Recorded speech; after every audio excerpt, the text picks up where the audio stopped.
और वहीं विपक्षी पार्टियां ईडी और सीबीआई जैसी सरकारी एजेंसियों के दुरुपयोग के मुद्दा बनाकर सरकार पर इस वक्त हमला कर रही है। 18 विपक्षी दलों के जो नेता हैं ईडी दफ्तर तक मार्च कर रहे हैं और यहां पर हमारे सहयोगी हिमांशु शेखर हमारे साथ जुड़ रहे हैं क्योंकि ये मार्च इस वक्त आगे जा रहा है ईडी दफ्तर की तरफ। लगातार विपक्ष इस बात को लेकर हमलावर रहा है कि किस तरह से केंद्रीय जांच एजेंसियों का बेजा इस्तेमाल सरकार की तरफ से किया जा रहा है। हिमांशु, आप वहां पर मौजूद हैं, बताएं कितनी विपक्षी पार्टियां हैं, कौन कौन दिख रहा है और ये मार्च आगे कहां पहुंचा है?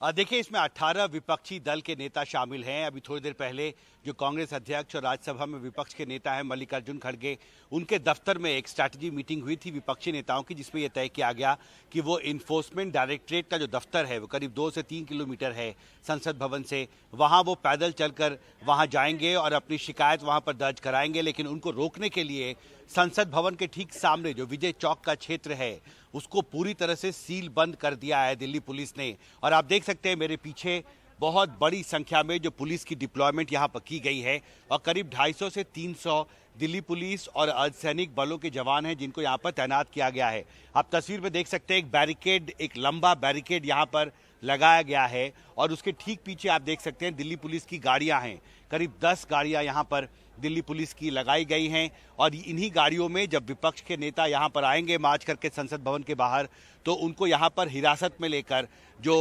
अलग अलग पुलिस स्टेशन हैं वहां पर ले जाया जाएगा और उनको रोकने की जो यहाँ पर तैयारी है वो बहुत बड़े स्तर पर की गई है। अब आप देख सकते हैं ये विजय चौक के सामने जो नॉर्थ ब्लॉक साउथ ब्लॉक का एरिया है उसके सामने एक दूसरा बैरिकेड यहाँ पर दिल्ली पुलिस ने लगाया है और यहाँ पर भी अर्धसैनिक बलों की बहुत बड़े संख्या में तैनाती की गई है। आप तस्वीर में देख सकते हैं कि यहाँ पर दिल्ली पुलिस के जवान भी हैं और साथ ही अर्धसैनिक बल के जवान भी हैं। और ये दूसरा बैरिकेड आपको अपनी तस्वीर में बहुत साफ दिख रहा होगा कि अगर कुछ कांग्रेस के नेता पहले बैरिकेड को तोड़कर आगे बढ़ने की कोशिश करते हैं, क्योंकि यही सड़क आगे ईडी ऑफिस की तरफ जाती है, लेकिन उनको यहाँ पर जो दूसरा बैरिकेड लगाया गया है कि अगर कोई नेता पहले बैरिकेड को तोड़ने की कोशिश करेगा तो उसे यहाँ पर जो दूसरा बैरिकेड है यहाँ पर हिरासत में लिया जाएगा। और आप देख सकते हैं तस्वीर में ये अर्धसैनिक बलों के जवान हैं जो यहाँ पर आज सुबह से ही इनको यहाँ पर तैनात किया गया है। दिल्ली पुलिस के बड़े अधिकारी भी यहाँ पर तैनात किए गए हैं और ये पूरी जो तैयारी है, ये बंदोबस्त है, वो इस इलाके को चारों तरफ से सील बंद करने की है। आपको याद होगा पिछली बार जब इस तरह का विरोध मार्च हुआ था तो मीडिया को भी अनुमति दी गई थी कि हम बिल्कुल सामने जहां पर कांग्रेस और दूसरे विपक्षी दलों के नेताओं को हिरासत में लिया गया था वहां पर हमने जाकर रिपोर्टिंग की थी, उनका इंटरव्यू किया था, राहुल गांधी से भी हमने बात की थी। लेकिन इस बार इस बैरिकेड के आगे मीडिया को जाने की इजाज़त नहीं है और आप मेरे पीछे देख सकते हैं बहुत बड़ी संख्या में जो मीडिया पर्सन्स हैं, जो कैमरा पर्सन हैं, वो भी यहाँ पर डिप्लॉयड हैं, लेकिन उनको इसके आगे जाने की इजाज़त यहाँ पर पुलिस ने नहीं दी है। तो यहाँ से ही हम आपको लगातार लाइव तस्वीरें दिखाएंगे। आपसे कुछ ही मिनटों में जो विपक्ष के नेता हैं, 18 अलग अलग विपक्षी दल के नेता हैं जिनकी अपनी अपनी शिकायतें हैं। इन्फोर्समेंट डायरेक्टरेट ने, जांच एजेंसियों ने जिस तरह से विपक्षी नेताओं के खिलाफ कार्रवाई की है और इन सभी इश्यूज़ को वो ले जाकर इन्फोर्समेंट डायरेक्टरेट में जो डायरेक्टर है उनके सामने रखना चाहते हैं। लेकिन पुलिस ने पहले ही उन्हें कह दिया है कि इस बैरिकेड के आगे उन्हें जाने की इजाज़त नहीं होगी और अगर वो बैरिकेड को तोड़ने की कोशिश करेंगे तो उन सभी नेताओं को हिरासत में लिया जाएगा। और इसके लिए 10-11 यहाँ पर दिल्ली पुलिस की गाड़ियाँ जो हैं वो पहले से तैनात हैं और उन्हें हिरासत में लेकर यहाँ से खाली करा दिया जाएगा इस इलाके को और उन्हें अलग अलग दूर के जो पुलिस स्टेशन हैं दिल्ली पुलिस के, वहाँ पर डिटेंशन में भेजा जाएगा। जी बिल्कुल, यहाँ पर हिमांशु बता रहे हैं पहले जब आपने रिपोर्ट किया था इसी तरह का मार्च जब विपक्ष निकाल रहा था तो आगे तक मीडिया रिपोर्ट कर पा रहा था, लेकिन अब नहीं कर पा रहा है। उसकी हालांकि वजह क्या है वो आप बताएं। लेकिन यहाँ ये भी देखना होगा हिमांशु कि संसद के भीतर इस वक्त एक गतिरोध बना हुआ है जहां सत्ताधारी पार्टी मांग कर रही है कि राहुल गांधी अपने दिए बयान पर माफी मांगे। विपक्ष कह रहा है, खासतौर से कांग्रेस कह रही है कि ऐसा कोई बयान नहीं है जिसपे कि माफी मांगनी चाहिए। तमाम विपक्षी दल एकजुट हैं, चाहे बिहार की बात करें, चाहे दिल्ली की बात करें, चाहे तेलंगाना की बात करें। तमाम नेता इस बात की बात कर रहे हैं कि केंद्रीय जांच एजेंसियां उनका बेजा इस्तेमाल हो रहा है। तो ये गतिरोध टूटेगा कैसे, क्योंकि दोनों ही पक्ष अपनी अपनी बातों पर अड़ते हुए दिख रहे हैं। देखिए, बहुत मुश्किल है कहना। कोशिश की गई थी गतिरोध तोड़ने की। जो बजट सत्र का जो पहला चरण था, उस दौरान भी करीब 2 हफ्ते का वो सत्र था, पर हमने देखा था कि उसमें भी पूरे समय हंगामा होता रहा। और आज तीसरा दिन है बजट सत्र के दूसरे चरण का, और आज तीसरे दिन भी लगातार सदन की कार्रवाई नहीं हो सकी है। आज भी 11 विपक्षी सांसदों ने राज्यसभा की कार्रवाई को रोककर तत्काल जो उनके अलग अलग मुद्दे थे उस पर चर्चा की मांग की थी, लेकिन राज्यसभा चेयरमैन ने उन्हें इसकी अनुमति नहीं दी। और इससे बहुत साफ है कि एक तरफ जहां सरकार अड़ी हुई है कि राहुल गांधी माफी मांगे, वहीं दूसरी तरफ विपक्षी जो अलग अलग दल हैं वो अड़े हुए हैं कि पहले राज्यसभा में जो सदन की कार्रवाई है उसे रोककर उनके जो इश्यूज हैं, उनके जो कंसर्न्स हैं, जांच एजेंसियों को लेकर जिस तरह से उन्होंने कामकाज किया है, इस पूरे मामले पर उन इश्यूज को वो संसद में उठाना चाहते हैं, लोकसभा में भी, राज्यसभा में भी। लेकिन उसके लिए राज्यसभा और जिसकी वजह से जो गतिरोध है वो गहराता जा रहा है। और मुझे लगता है आज अगर इन विपक्षी दलों के नेताओं को रोकने की कोशिश दिल्ली पुलिस की तरफ से ऑफकोर्स की जाएगी, तो उसके बाद मुझे लगता है कि जो टकराव है सत्ता पक्ष और विपक्ष के बीच वो और बढ़ सकता है। और इसकी तस्वीर आपको कल एक बार फिर लोकसभा और राज्यसभा में दिखाई देगी।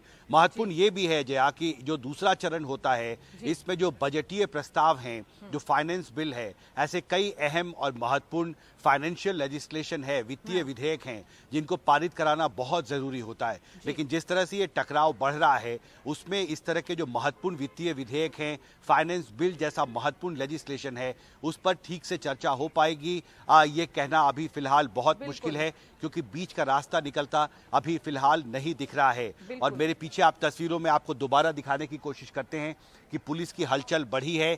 आप देख सकते हैं कि जिन बसों को यहाँ पर तैनात किया गया है, करीब 11 बसें यहाँ पर हैं, उनको उनके सामने दिल्ली पुलिस के जो पर्सनल हैं वो तैयार हैं। और विपक्ष के नेता आप संसद भवन के ठीक सामने जो गेट है वहाँ से जैसे ही निकलकर सामने आएंगे तो उन्हें वहीं पर हिरासत में लेकर दिल्ली पुलिस की जो ये 11 गाड़ियां हैं उसमें उन्हें भरकर यहाँ से दिल्ली पुलिस के जो अलग अलग पुलिस स्टेशन हैं वहाँ पर डिटेन किया जाएगा। उनको यहाँ से हटा दिया जाएगा, जगह को खाली कर दिया जाएगा। और आज सुबह से ही हमने देखा है कि ये 2 बैरिकेड्स यहाँ पर हैं, और ये जो पहला बैरिकेड है यहाँ पर सबसे पहले विपक्षी नेताओं को रोकने की कोशिश होगी। और मैं अपने कैमरा सहयोगी से रिक्वेस्ट करूंगा कि वो जो दूसरा बैरिकेड यहाँ पर लगाया गया है नॉर्थ ब्लॉक और साउथ ब्लॉक के ठीक सामने, अभी आपको नॉर्थ ब्लॉक की तस्वीर दिख रही होगी जहाँ पर गृह मंत्रालय है, और अब आप देख सकते हैं ये दूसरा बैरिकेड जो है वो आपके स्क्रीन पर बहुत साफ दिख रहा है। और यहाँ पर पुलिस का जमावड़ा और ज़्यादा है, और यहाँ पर करीब 150 से 200 अर्धसैनिक बलों के जवान हैं, दिल्ली पुलिस के जवान हैं, पुलिस और अर्धसैनिक बलों के वरिष्ठ अधिकारी भी यहाँ पर मौजूद हैं। और ये कोशिश जो दूसरा बैरिकेड है वो लगाया गया है कि अगर कोई पहला बैरिकेड तोड़कर आगे बढ़ने की कोशिश करता है विपक्षी नेताओं की तरफ से तो वो उन्हें रोका जाए। आप देख सकते हैं मेरी तस्वीर में जो विपक्ष के नेता हैं, 18 विपक्षी दलों के जो सांसद हैं वो बैरिकेड लेकर, प्ले कार्ड लेकर संसद भवन के बाहर आ चुके हैं। आपको मेरे तस्वीर में बहुत साफ दिख रहा होगा कि दूर से जो बैरिकेड्स हैं, काले रंग के बैरिकेड्स हैं जिसमें उन्होंने अलग अलग नारे लिखे हुए हैं, और इन सब की नाराजगी जांच एजेंसियों के कामकाज को लेकर है। और ये सवाल लगातार बजट सत्र के पहले चरण में भी उन्होंने संसद के अंदर उठाया था, और अब आज तीसरा दिन है, आज भी वो इन मामलों को उठाना चाहते थे, लेकिन उन्हें उठाने की इजाजत नहीं दी गई, जिसके बाद वो अब मार्च पर निकले हैं और वो इन्फोर्समेंट डायरेक्टरेट के दफ्तर जाना चाहते हैं जो इसी सड़क में आगे करीब 2 किलोमीटर दूर है यहाँ से। लेकिन उन्हें यहाँ रोकने का पूरा बंदोबस्त पुलिस ने किया है, इस पूरे इलाके को सील बंद कर दिया है चारों तरफ से। और आप तस्वीरों में देख सकते हैं कि जो ये नेता सांसद यहाँ पर आए हैं अलग अलग प्ले कार्ड को लेकर, जिसमें जांच एजेंसियों के कामकाज पर सवाल उठाया गया है, उन सभी बैरिकेड्स को लेकर फिलहाल वो यहाँ प्रदर्शन कर रहे हैं। दिल्ली पुलिस के अधिकारी उन्हें रोकने की कोशिश कर रहे हैं, उन्हें समझाने की कोशिश कर रहे हैं कि इसके आगे जाने की इजाज़त यहाँ पर किसी को नहीं है, क्योंकि धारा 144 यहाँ पर लागू है, और 5 से ज़्यादा लोग अगर यहाँ जमा होते हैं तो पुलिस को कानून के तहत कार्रवाई करनी होगी।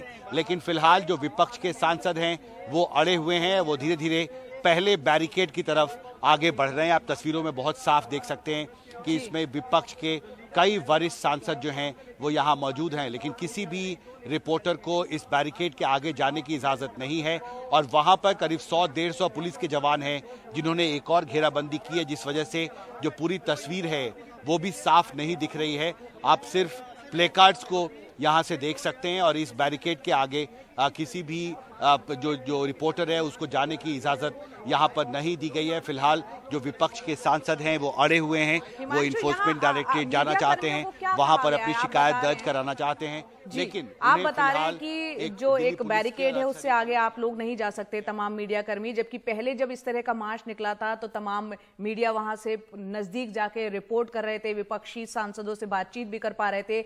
इस बार क्या वजह रही कि आप लोगों को दूर रखा गया है?